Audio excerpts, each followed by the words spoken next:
Dun dun dun, Iron Man. Iron Man does whatever an iron can. Press his trousers very flat. Something something something else. Look out, there goes the Iron Man. So, this is the Movie Dudes, and I'm Steve, and it's time to review Iron Man. Yes, I know I'm a bit late on the review of Iron Man, but I watched it the other night and I figured I'd give a quick discussion about it, since again I have some spare time on my hands. The movie stars Robert Downey Jr., who is absolutely on the crest of a comeback wave at the moment.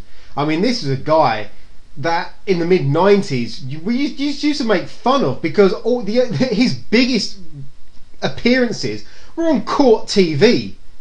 Being on CNN in the courtroom, he might as well just turn them into a movie. This is a guy who had a reasonably okay career, devoid of pretty much acting in his early life, then flourished with roles like Chaplin, then ended up in prison, on drugs, in rehab, allegedly. Do I have to say allegedly? Because it's pretty much fact. But then, wow. Absolutely wow. A movie-saving performance in Tropic Thunder. A fantastic performance in Sherlock Holmes. I mean, I wrote that film off when I saw the trailers, but when I actually got around to watching it, I was really, really guilty of all the stick that I gave that film. It's pretty much just because I was a Guy Ritchie fan of Lock, Stock and Snatch and didn't think that Guy Ritchie, after Rock and Roller, could live up to the hype of his original work. But without a doubt, Sherlock Holmes is worth checking out. So, Iron Man. This movie is basically the first... Well, it's the first Iron Man movie, but it's also the first in the Marvel Universe lead up to the Avengers. Obviously, with the reboot of The Incredible Hulk, starring Edward Norton, that was supposed to set up for the Hulk in the Avengers, we saw Captain America frozen in a block of ice. However, obviously that scene was cut from the start of the movie, but still available on DVD and Blu-ray, so it's there.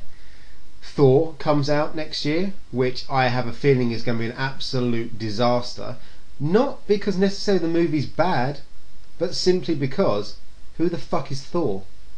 Outside of the comic book world, really, who is Thor? He's not exactly Batman. And that's where Iron Man was a great success, because although Iron Man is a known name, he's never ever been anywhere near the same level as Superman, Batman and Spider-Man. And yet, on his basically motion picture debut, comes out of a film that, it's a little bit cheesy, it's a little bit tongue-in-cheek, but it works perfectly because of Downey Jr. But he comes out of his first film, which is as good as what Superman and Batman and Spider-Man have produced. It's definitely better than Superman 3 and way better than Superman 4. Maybe this is as good as Superman 2, not as good as Superman the movie. Yes, this is as good as Richard Lester's Superman 2. That will cause some very nasty comments. So, Robert Downey Jr. being Tony Stark, the billionaire playboy, the arms dealer to the world. He's like Bruce Wayne, but not broody. He's the I'm rich, I'm powerful, let's just make lots of money and have a load of fun. And he's definitely an alcoholic.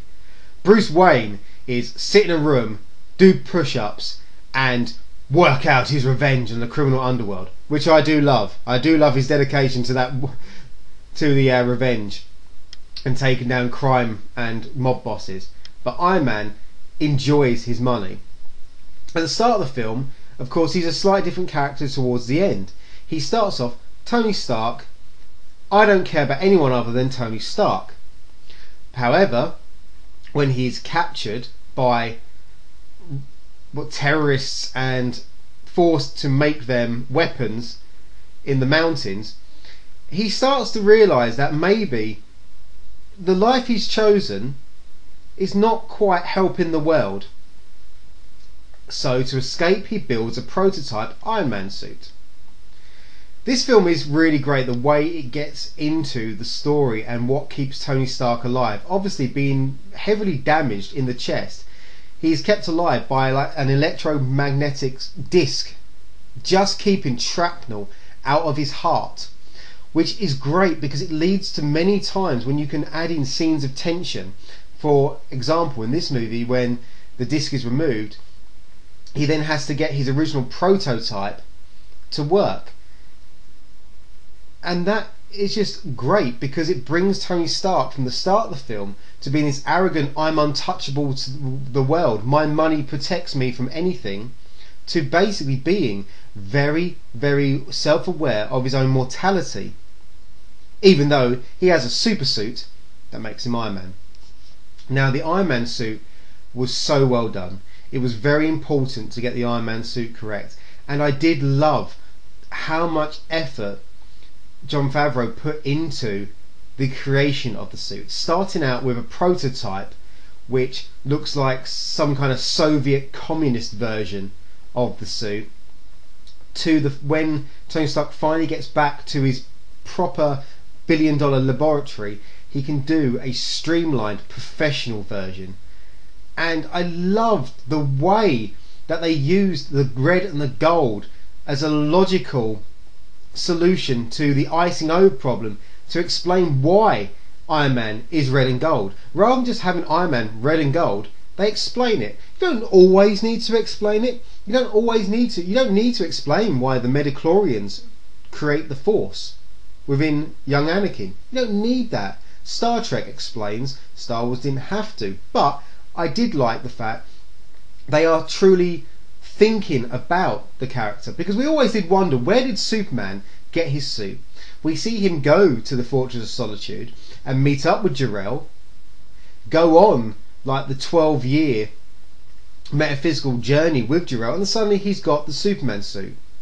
Again, you can argue, why do we need to know? I say, why do we need? We don't care. I don't care. You know, I can question it for a split second, but other than that, I don't care. He's Superman, and it delivers what I wanted was Superman. But I do appreciate the fact that they truly were thinking so hard about the Iron Man character and about making the Iron Man character worthy. The end scene was pretty disappointing, but only because it followed in the vein of Transformers. I had already seen did Transformers 1 come out before or after? All I know is that I had seen Transformers 1 before I'd seen Iron Man, so by that point, the end of the film, I was pretty much over the awe of seeing two robots fighting each other. So the climax was quite small, and then again in Incredible Hulk, where the Hulk is fighting and it's just again two giant CGI characters having a ruck in the street, you start to get saturated by seeing that in the same year. But Iron Man is definitely a great adaptation. I haven't seen all of Iron Man 2 yet. I've seen bits of it, and from what I've heard, it's not as good, but I'm definitely getting it on DVD next week, so I will definitely do a review on that. But all I can say is Iron Man 1 is without a doubt 100% worth checking out. It's only probably an 8 out of 10 as films go, but as comic book films go, it is a 10 out of 10. I know I lash out 10 out of 10s quite often, but that's mainly because I review films I really like. And why the hell would I want to spend 10 minutes talking about how shit the X-Men films are? Because I give X-Men 1 4 out of 10. Simply because they got Wolverine right and they cast Patrick Stewart as Baldy. Damn it, I hate when your mind goes blank like that. I give X-Men 2 5 out of 10 because they did Nightcrawler really well and they tried to take the film a little bit further forward. And I give X-Men 3 0 out of 10 because it was a piece of shit. So I don't always give superhero or comic book films 10 out of 10. Only the ones I like, and this I really did like. Robert Downey Jr. is charming, he's funny, and I love the end of it. He's like, fuck it, I'm Iron Man. I'm not hiding who I am from the world. I'm Iron Man. Come and find me. Thank you.